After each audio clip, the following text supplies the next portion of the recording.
준비 없는 퇴직자의 현실은 갑자기 퇴사 당하게 되면 그 사람의 심정이 어떻겠어요? 가로등도 없는 깜깜한 밤길에 아주 외진 골목길에서 막다른 골목길에서 칼든 복면 강도를 만났을 때 여러분 심정이 어떻겠어요? 명예퇴직이라는 말은 없어요. 명예로운 퇴직이 어디 있어요? 피눈물 나는 퇴직이지. N그룹 연수원의 그 김 부장이라는 친구가 그의 임원 승진 대상자였어요. 예정자였어요. 대학교 졸업한 사람이 회사에 입사를 해서 이게 이제 주된 직장이라고 얘기를 하는데 한 10년, 15년 정도 이렇게 근무하는 사람들을 이제 주된 직장이라고 하는데 그 주된 직장에서 평균 14.5년 근무합니다. 이게 제가 만든 말이 아니고 2023년 11월, 12월 달에 경향신문, 매일경제, 한국경제, 중앙일보 이런 데서 돌아서 나왔던 얘기예요. 14.5년 근무한다. 그래서 주된 직장에서 50.5세에 퇴직을 한다는 거예요. 예를 들어서 대학교 졸업한 사람들이 그래도 그 괜찮은 직장에 회사에 입사를 했다라고 가정을 해봅시다. 이 사람들이 부장까지 가는 사람이 몇 프로 정도 될 것 같아요? 10% 미만이면 부장이 40 중반 이후에 달거든요. 90%는 그 전에 퇴사가 된다는 거지.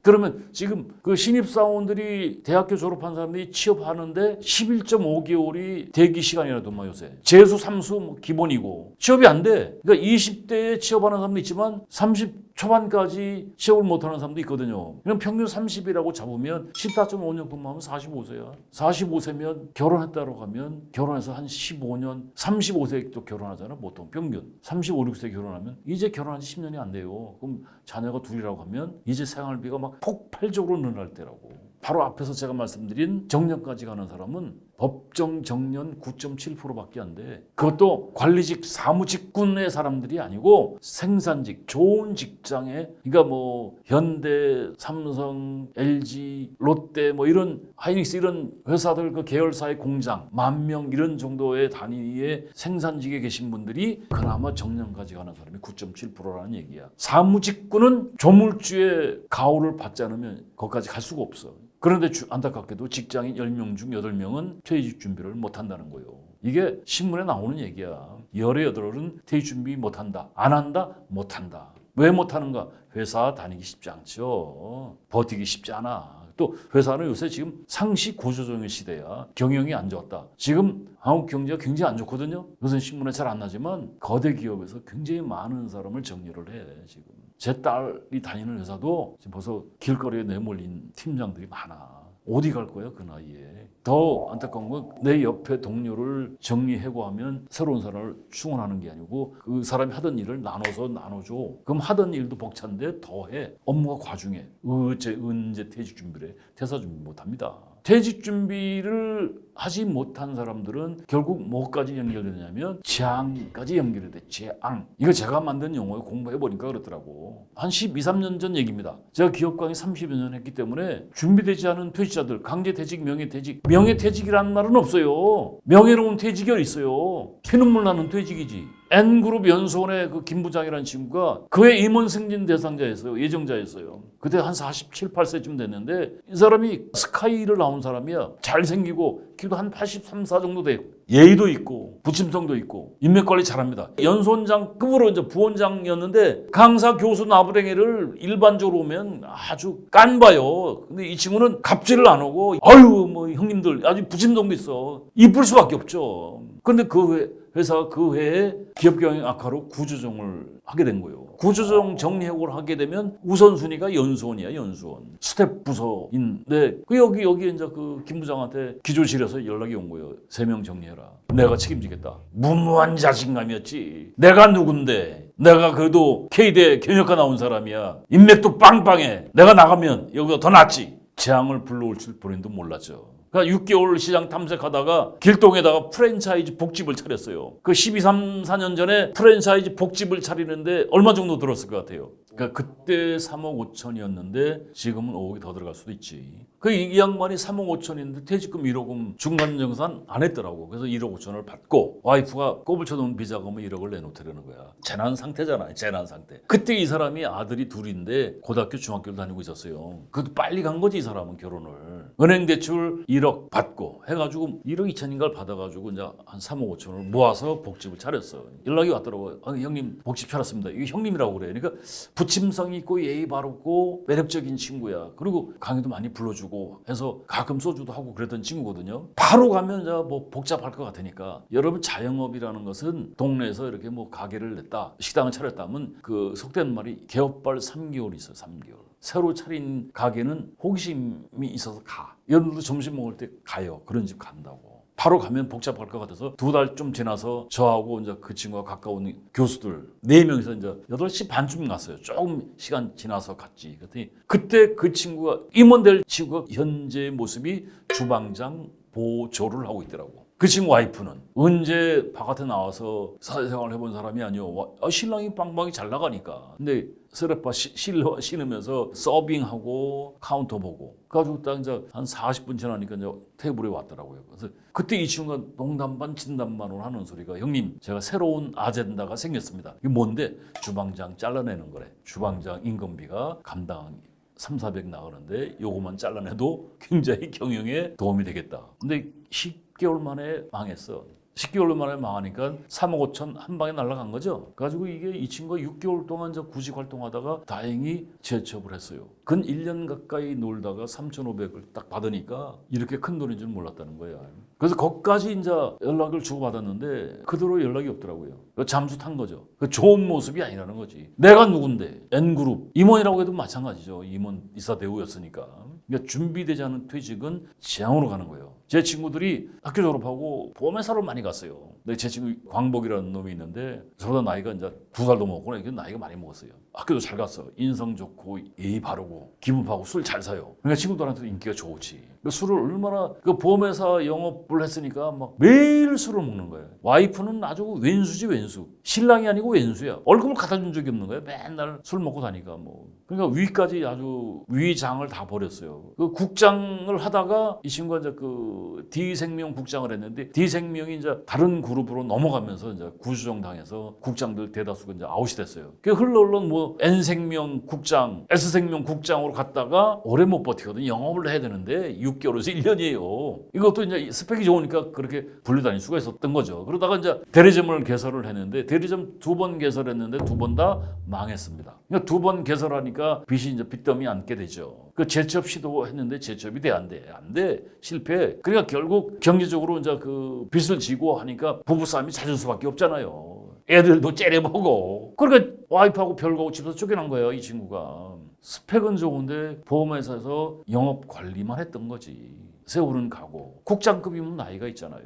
이사급인데. 상당 기간 외부에서 생활을 한 거야. 노숙은 안 했지만. 그 세월이 가고 이제 나중에 보니까 와이프하고 이제 화해를 했더라고. 다행히 이혼은 안 당하고. 지금 저보다 2살 더 먹었는데 지금 택시 운전하고 있어요. 그런데도 지금 밤에 대리 운전을 하는데 눈이 안 보이니까 수입차들이 많잖아요. 그 돈 뭐 2, 3만 원 받고 주차하다가 이렇게 긁어서 비용 주는 게 더 겁나더라는 거예요. 그래서 이제 못하고 지금도 택시를 낮에만 한대. 아침에만. 오후반이 아니고 오전반을 한다는 거예요. 그래서 지금 일을 하고 있다는 게 너무 행복하다라고 얘기하더라고요. 그러니까 이 친구가 회사에서 강제 퇴직 당한 거죠. 말하자면. 그래가지고 이제 사업을 한다고 이제 대리점을 냈다가 실패하고 빚더미 안고 재취업 몇 번 한 거잖아요. 뭐 D생명, N생명, S생명. 그래 흘러가다가 와이프가 착하니까 살려준 거지. 지금 황혼 이혼이 30~40%요. 지금 나이 먹은 사람들. 황혼 이혼의 30~40%가 뭐냐면 결국은 뭐요? 성격 차이가 아니고 결국 경제적인 거예요. 대다수가.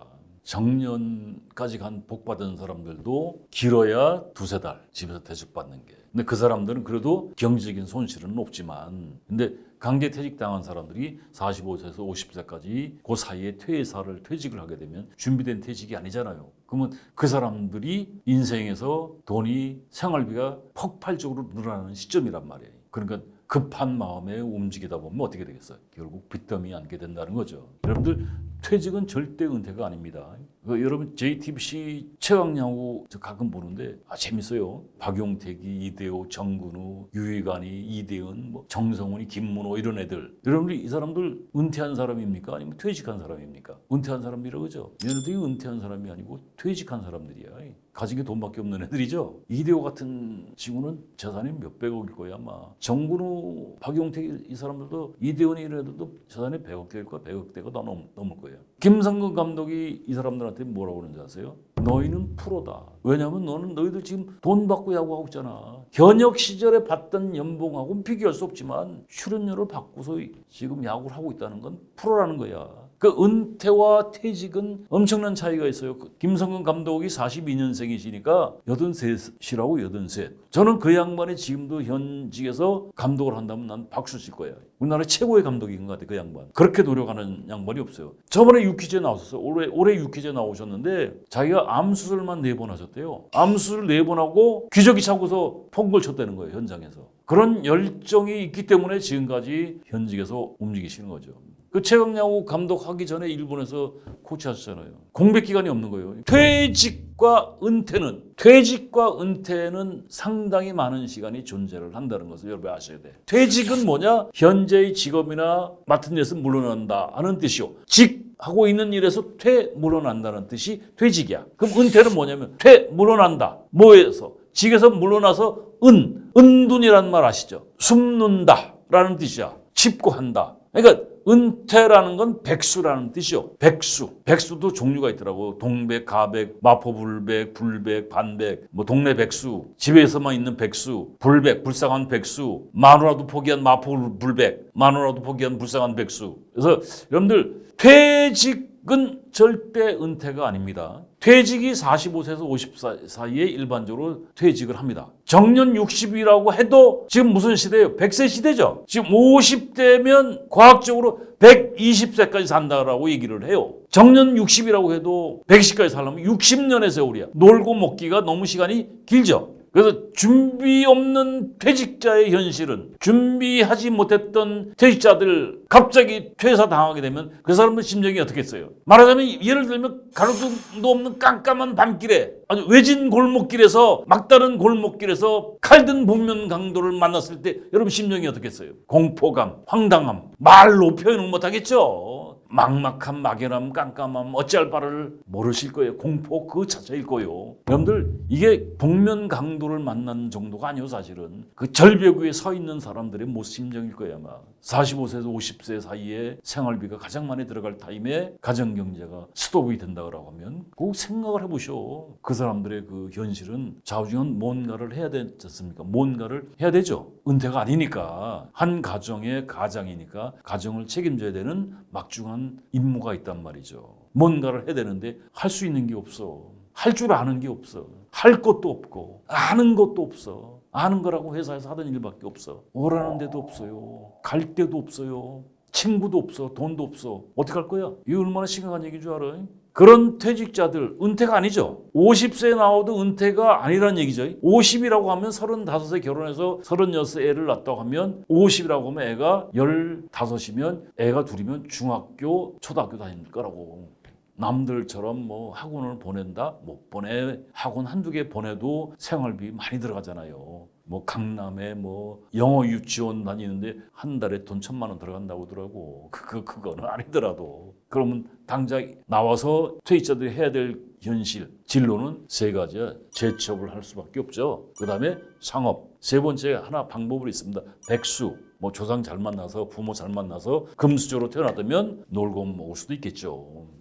95% 이상은 뭔가를 해야 되는 거예요. 그 첫 번째가 뭐예요? 재취업. 근데 재취업이 아까 제가 얘기한 주된 직장에서 14.5년 근무하고 나오면 현실적으로 이제 재취업하기가 쉽다 어렵다. 어렵다는 거예요. 일자리가 있어 없어? 없어요. 14.5년 근무하면 차부장 정도 직급이거든. 그런 고급 일자리가 없어요. 어렵게 재취업을 했다 하더라도 전에 주된 직장에서 받던 급여의 복지 수준의 5, 60%밖에 되질 않습니다. 100원을 받았다면 50원, 60원밖에 못 받아. 그리고 이제 재취업을 해도 6개월을 버티기가 어렵습니다. 그러면 어떻게 되느냐? 재취업하면 6개월에서 1년을 버텼다. 그럼 또 이제 잘리는 거지, 정리하고. 그럼 일용직, 잡직, 일용직 알바로 흘러가. 생활비를 벌어야 되니까. 그러다가 이제 그런 일용직 하면서 알바하면서 재취업의 탐색을 또 하죠. 재취업에 성공했다 정리하고 또 당해. 결국 쭉 그렇게 흘러가다 보면 생활비가 모자라게 돼 있어요. 생활비가 모자라게 되면 자 50에 퇴사를 했을 때 애가 초등학교 중학교 다녔으면 애들이 성장하잖아요. 중학교 고등학교 가게 되면 생활비가 더 들죠. 생활비 감당이 되겠어요 안 되겠어요.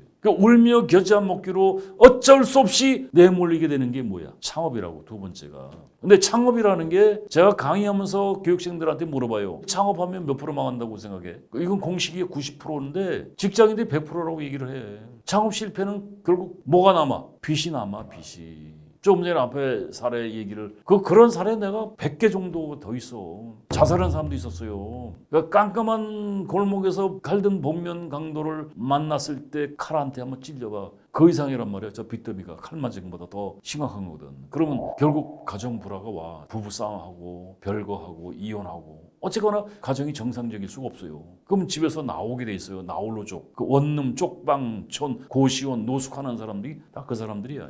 건강 악화되는 거예요. 그래서 나홀로족들 많잖아요. 텔레비전 많이 봤죠? 그 서울에서 원룸은 못 가. 쪽방 같은데. 이 얘기하면 굉장히 길어집니다. 결국 크게 얘기하면 실버 파산까지 연결돼. 그럼 재앙이죠, 재앙. 여러분들 이게 제 말씀 듣고서 들어가서 유튜브에서 서울역 노숙자 한번 쳐보세요. 서울역, 영등포, 시청, 종로삼가, 청량리 그 역사에서 노숙하는 사람들. 그 임명인 신부라는 분이 계신데 성프란시스 대학 인문학 교육을 지금도 해요. 밥차를 운영하는 양반인데 그 당시에 역사 안에서의 노숙자들 90%가 결손가정 출신들이야. 초등학교도 졸업하기 어려웠던 사람들. 그러니까 그렇게 될 수밖에 없었던 삶이었던 사람들이 대다수였어요. 근데 지금 노숙자들은요. 꼭 한번 보세요. 들어가서 서울역 노숙자 한번 쳐보세요. 이게 제가 유튜브에서 본 건데 이것도 제가 쌍용 모 회사에 다니는 부장이 형님 이거 한번 쳐보세요. 쳐봤더니 서울역 노숙자의 현재 50%가 이런 사람들이야. 창업해서 망한 사람들.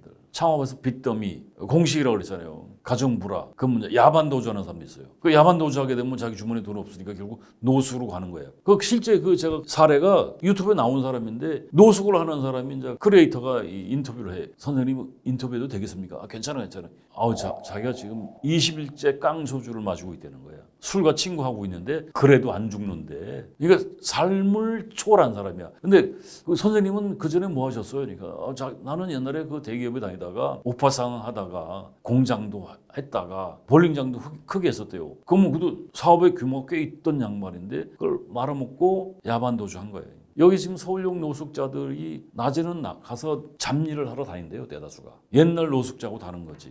그리고 제가 강의를 이제 오래 하다 보니까 서울 메트로 지금 이제 지하철 공사라고 하는데 서울 메트로의 신임 부장들한테 강의를 몇 년 했는데 그 종로 3가 역장이었던 친구가 그런 얘기 하더라고요. 아이 교수님 종로 3가에 또 바글바글하잖아요. 거기 노숙인들이 이렇게 누워있는 걸 보면 이렇게 보면 보이는데 목숨이 이거 몇 개월 남았다. 이게 보인다는 거예요. 근데 그 사람들이 거기를 벗어나질 못하는 그 노숙인들이 정부에서 그 사람들 굉장히 시간을 주기 위해서 이제 또 이렇게 훈련소 같은데 보호 시설 같은데 이렇게 또 집어넣으면 거기서 뭐 직업 교육도 시키고 하는데 도망을 간대요. 왜냐하면 거기서 그 직업 교육을 받고 나와서 직업을 가져도 최저임금이잖아요. 이미 진 빚은 상상을 초월할 정도고. 그래서 지금은 퇴직자들이 창업을 하면 90% 실패하고 빚더미 안고 폐가 망신나고 파산한다는 걸 이제 먼저 나간 선배들이 그런 경우를 당한 것을 학습 효과에 의해서 지금은 회사에서 퇴사를 안 해요. 버티지. 망신을 줘도. 옛날에는 팀장이었다 하면 팀원으로 발령을 내. 그리고 후배를 팀장으로 앉혀. 후배 밑에서 그냥 팀원으로 일을 해도 창피해서 그만두는데 지금은 그만두질 않아. 회사 바깥을 나가면 지옥이라는 걸 알기 때문에. 그래서 쪽팔려도 미안합니다. 쪽팔려도 라고 해서 군소리 안 하고 버팁니다. 그래서 이 사람들을 뭐라고 얘기하느냐? 엘더 사원이라고 얘기를 해요. 이게 지금 일반화돼 있어요. 이게 사실은 지금 이 이야기를 이게 지금 50대, 60대인 사람들이 만약에 본다면 여러분들은 지금 어찌 못해. 지금 20대, 30대 못 알아들어도 이 얘기를 들어야 되는 거예요. 흘러가는 그 흐름을. 삶은요 6가지를 가지고서 저글링을 해야 돼. 첫 번째가 건강이고 두 번째가 가족이고 세 번째가 재산이야. 그 다음에 일이고 그리고 이제 친구가 있어야 되고 6번째 취미를 또 가지고 있어야 돼. 근데 이게 이 6개를 하루아침에 60 먹어서 50 먹어서 이제 건강 챙겨야지. 건강이 나빠진 상태에서 건강을 챙긴다는 게 쉬워요 어려워요? 나이 50, 60에 젊을 때도 돈을 못 벌었는데 이제 생활비를 좀 더 벌어야지. 벌기가 쉽겠어? 어렵겠어요? 어렵죠. 일도 그래요. 다니던 직장에서 정리가 되면 새로운 직장을 구하기 쉽다 어렵다? 어렵어요. 어려워. 이게 지금 신입사원 때 이 교육을 받아야 돼. 대학생일 때 이 교육을 받아야 되는 거예요. 미국의 그 스탠퍼드 대학은요, 졸업하는 마지막 학기에 듣는 수업이 뭐냐면 너의 인생을 디자인해라. 퇴사하는 법을 가르쳐 주는 거예요. 그러니까 선진국이지. 일본은 신입사원 때 너의 인생을 디자인하라. 경력관리 CDP 교육을 시킵니다. 제가 강의 다녔던 현대자동차는요, 사무직군은 안 해. 30대, 40대, 50대 생애설계, 라이프 플랜 교육을 시켜요. 3일짜리를. 근데 그 강의를 듣는 사람이나 강의하는 사람이나 다 똑같아. 굉장히 중요한 내용인데 그냥 놓는 식으로 교육을 합니다.